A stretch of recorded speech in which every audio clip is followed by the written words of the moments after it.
Political turmoil at the centre is now beginning to be felt in provincial politics as well. A no-confidence motion was filed against Chief Minister of Province 1 Serdhan Rai yesterday.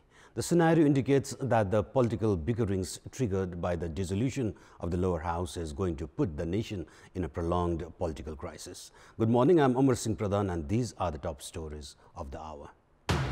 A no-confidence motion against Chief Minister of Province 1 Serdhan Rai registered in the Province Assembly.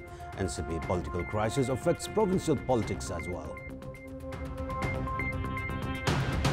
The government hesitant on changing the target of economic growth even after downsizing the development budget by 20%.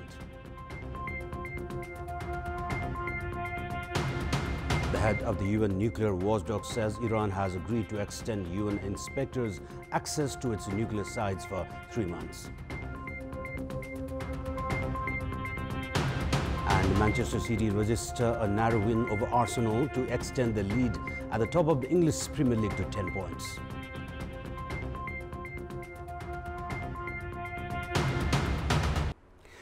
A no-confidence motion against Chief Minister of Province 1 Serdhan Rai has been registered in the Province Assembly yesterday. Lawmaker from the Dahal Nepal faction of the Nepal Communist Party, Indra Bahadur Angbo, tabled the proposal at the meeting of the province yesterday afternoon. Lawmaker Angbo stated that the no-confidence motion was necessary after the regressive move the Prime Minister to dissolve the House of Representatives on 20th December, 2 months ago. Meanwhile, Chief Minister and lawmakers close to Prime Minister K.P. Sharma Oli boycotted the meeting, saying that the Provincial Assembly could not function under such political chaos. Chief Minister Rai had earlier urged Speaker Pradeep Bhandari to postpone the Assembly meeting, a call which was rejected by the Speaker. The next Provincial Assembly has been called for 4th of March. The government has reduced the size of the budget for the current fiscal year through the mid-term review, but has not changed the target of economic growth. The Finance Ministry and the Nepal Rashtra Bank have said that the economic growth would be average. However, the central bank has not yet revealed the economic growth rate at a time when the government has downsized the development budget by 20%. More in this report. The Finance Ministry reduced the development budget by 20% through the mid-term review of the budget on 9th of February. However, the target of 7% economic growth has not been changed. The Nepal Rashtra Bank 5 days later reviewed its half-yearly monetary policy. Both the ministry and the central bank, however, have disclosed the exact rate despite of claiming average economic growth. The Central Bureau of Statistics, meanwhile, has not yet released its first quarter report, even though it has already completed its study. Even as the study shows that there would be shrinkage in economic growth compared to the last fiscal year, both the government entities are refraining themselves from revealing the exact figure.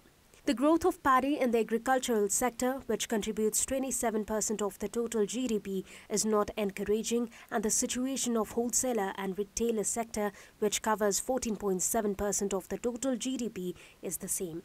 Likewise, the industrial sector, that occupies 5% of the total GDP, is running only on 54% capacity, for which the central bank has projected average growth in the economy. The loan expansion has increased by 48% to stand at 3.66 billion rupees during the first 6 months of the fiscal year as compared to the same period last year. However, the government amended the development budget to 283 billion rupees. With loans and foreign aid also falling short of target, the government has set a growth target of 7%. Experts have projected the country's economic growth to hover around 4%, despite the government's refusal to reduce the target, as not even 20% of the development budget has been spent of now, and the country's economy has not returned to normalcy. The World Bank has limited Nepal's economic growth to 0.6%, while the Asian Development Bank has projected it to 1.5%. And in our Public Voice segment, we had asked the local residents in Sindhupalchok what should be done to stop the encroachment of land occupied by temples, gumbas, open grounds and forest areas under different headings. Let's take a look at what they have to say. Public Voice. One क्षेत्रमा कुनै पनि भवन बनाउन हुँदैन भनेर नीति बनाउन पर्छ। पहिला मन्दिरहरू जानै छ त्यही नै बनाउन दिनुपर्छ अन्त लगेर सार्न चाहिँ दिनु हुँदैन हामीहरूले पनि बन्द मिच्नु भएन वन कार्यालयले पनि रेखदेख गर्नु पर्यो कहाँ मिच्या छ के गरेछ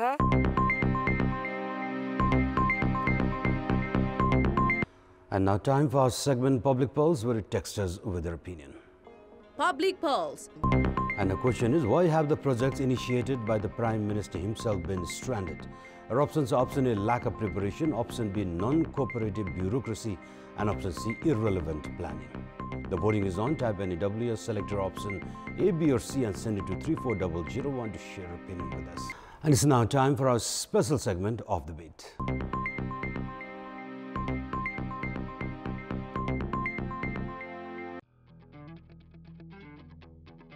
6 people have lost their lives in the past 1 year in tiger attacks while traveling along the Mahendra Highway in Bardia National Park.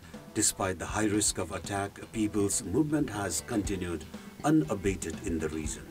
People have been venturing in the region as they are lured by the scenic beauty, even as there is a persisting threat of tiger attacks. It is felt that due to the increasing encroachment of the forest areas, tigers here have become even more aggressive. At least 6 people have been killed in tiger attacks in the Khata, Karida and Girwa areas, mainly attributed to increasing human encroachment. Wildlife experts have pointed out that human encroachments need to be controlled to reduce tiger attacks on human beings, otherwise there might be increasing unfortunate cases in the days ahead. Monasteries and stupas that were destroyed during the 2015 April earthquake in Gorkha's Chum Valley are yet to be reconstructed. Some 24 monasteries in Chumnibari rural municipality in Gorkha's Chekemar were destroyed during the 2015 April earthquake. However, they are yet to be reconstructed or renovated. People from Buddhist community have urged the government to carry on with the reconstruction and renovation works of these damaged monasteries at the earliest. There are mainly 2 types of monasteries belonging to Lama and Anis in Gorkha's Chum Valley. It may be recalled that Gorkha's Bar Park was the epicenter of the devastating earthquake that had struck the country in 2015. This is Amar Singh Pradhan for our special segment of The Beat and Kantipur News Desk.